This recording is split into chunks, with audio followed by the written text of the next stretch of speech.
Sunrise, Saturday, September 7th, 2019 at the Tennessee Valley Railroad Museum.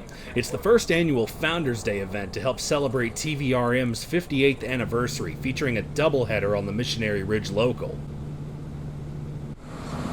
Before it arrives, however, the Chickamauga turn is picking up an extra coach before it begins loading passengers in the display yard.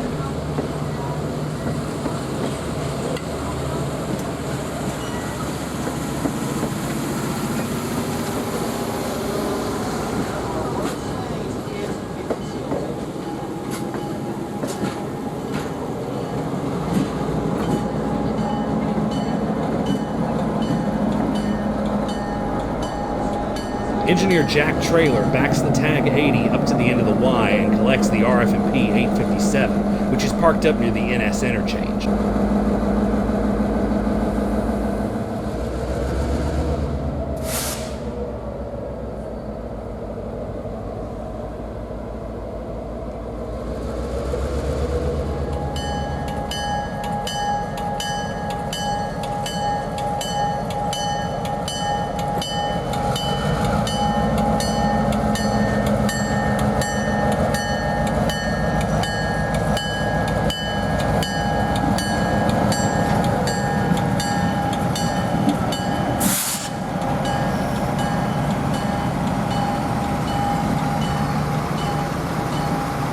Over the summer, the 857 and Seaboard Observation Lounge Car 6604 both received their original lettering back, and they look great.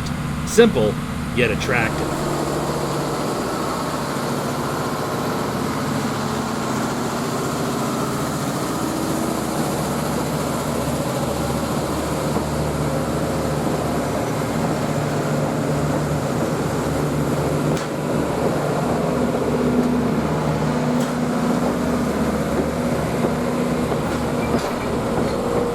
Normally they would load up here, but 630 and 4501 will be here at the same time, so the turn will load up in the display yard before heading south.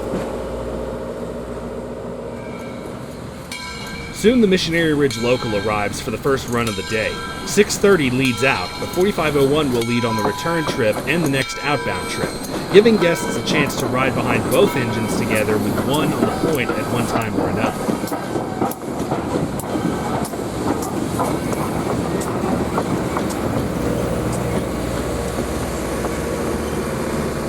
Also a point of interest today were the locomotives in the display yard. Norfolk Southern SD60E 911 making its second visit to TVRM for an event, the first one being Railfest back in 2015 when it and Veterans Unit 6920 were both on display. Southern Railway E8A 6914, cosmetically restored but not operational yet, and the newest member of TVRM's roster, U.S. Army ALCO S2 switcher number 7100. Built in 1943, it worked at the Volunteer Ammunition Plant right here in Chattanooga. After retirement, it went to the Southern Appalachia Railroad Museum in Oak Ridge, Tennessee, where it sat for many years before being transferred to TVRM just in time for the event. It'll be very interesting to see what the museum does with the little ALCO in the near future. Also open for tours was refrigerated boxcar number 2719. You can see the intricate design for the shelving, which held the large slabs of ice which were loaded through hatches on the roof. And of course, the newly restored L&N dining car Cross Keys Tavern was also on hand today.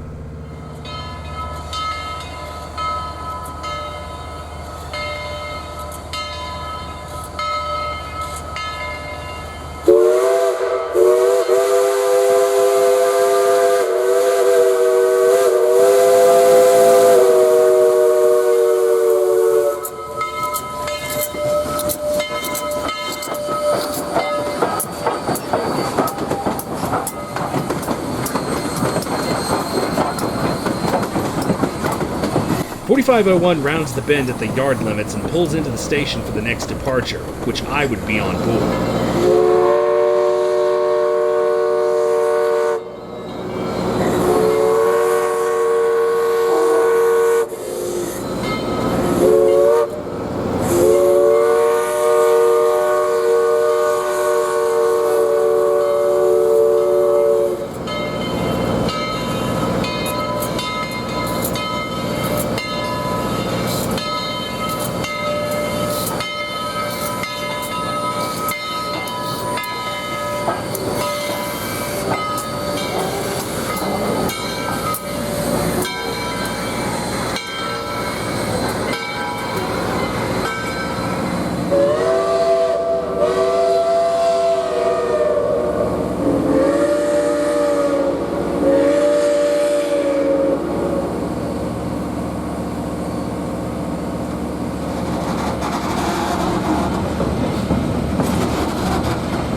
When I ride the local, I usually love to ride in the vestibule between the coaches, though I wish I had brought my safety goggles for those hot cinders.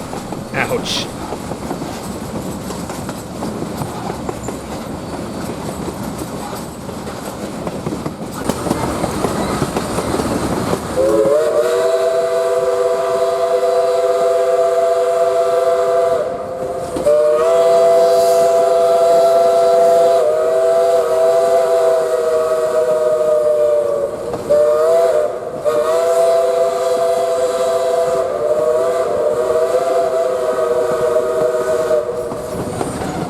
Arriving at East Chattanooga, we see TVRM's new caboose, the Georgia Railroad 2871, a former L&N bay window caboose which is midway through being repainted back to its L&N appearance, just in time for the L&N convention that's going to be hosted at TVRM later on this month.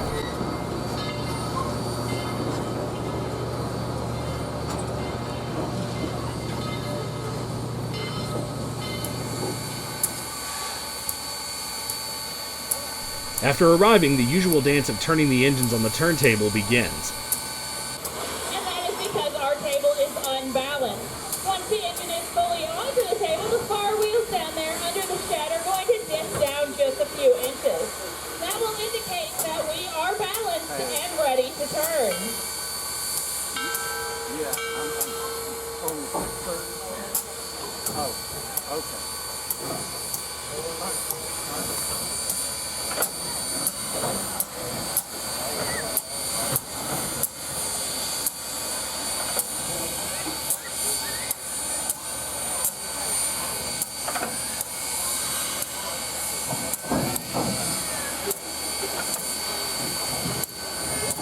4501 just barely fits, but they still make it work.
Tiny adjustment, and they are ready to go.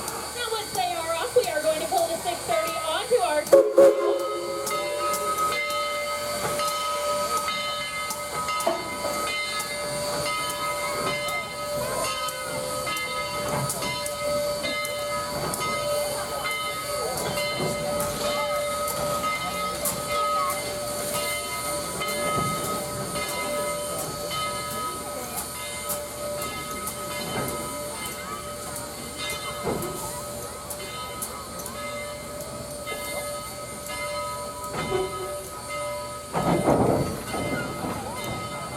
And now we're going to do the exact same thing with 630. Now both of our engines were built for the Southern Railroad Company. The 4501 was built in 1911. The 630 was built in 1904.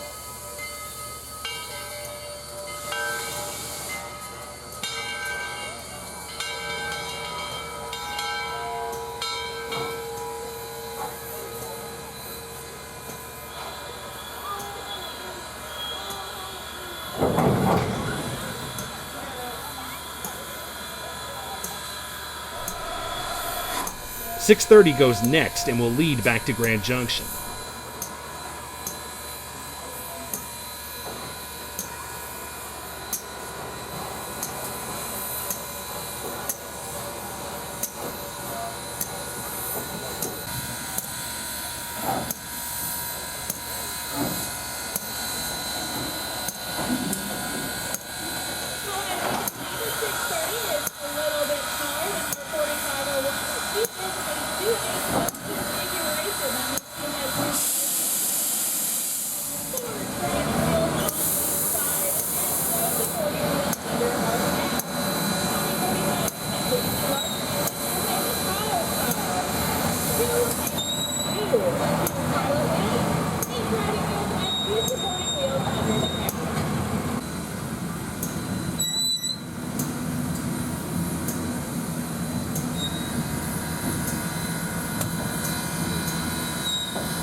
While the shop tour is going on, I head back to watch the engines couple back up to the train.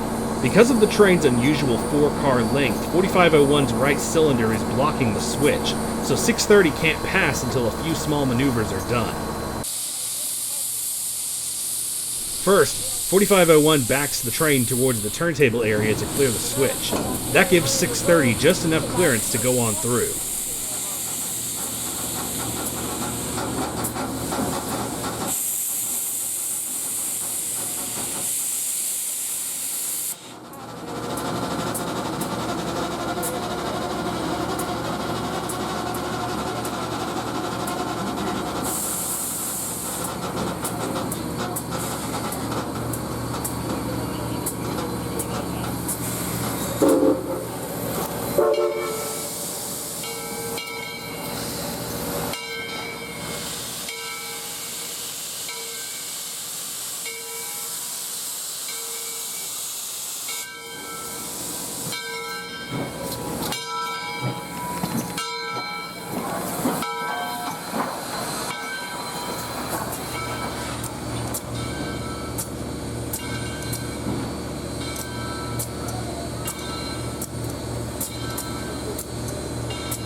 .4501 then moves to reline the passenger cars to the steps on the platform, and Travis Gordon then guides 630 to back up to a smooth coupling ready for the trip back to Grand Junction.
After arriving back, the two engines run around the train and prepare for the next trip.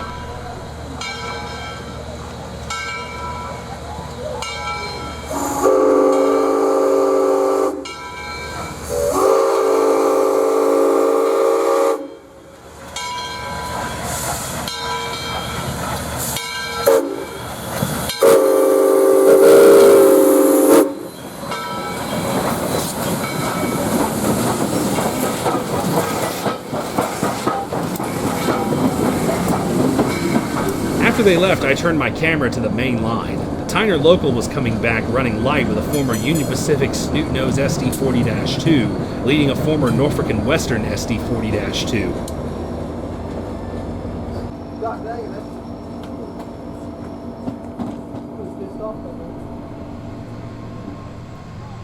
Then came a long, slow manifest freight with an ES-44 leading a Dash 9.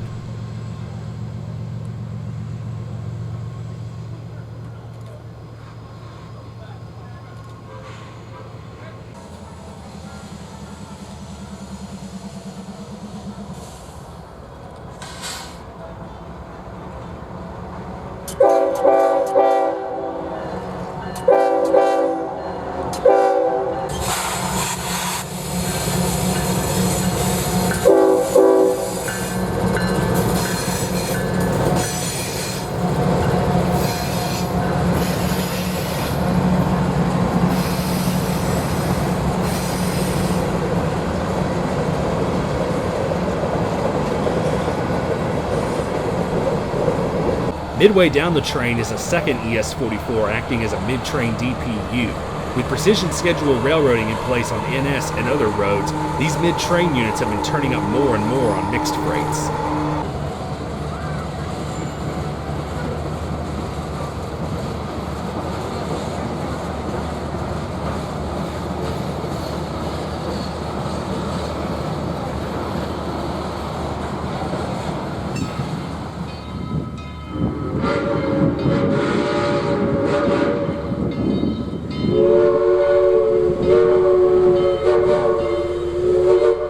Soon the local returns with 4501 on the point.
I moved down to the bottom split of the Y for a different shot.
While Founders Day is certainly not like the railfests that have taken place in previous seasons, it's still really nice to see what the museum was able to do for this year's event, and I certainly look forward to what's coming in the next 58 years at the Tennessee Valley Railroad Museum. In Chattanooga, Tennessee, this is Ravenhawk 6910, signing off.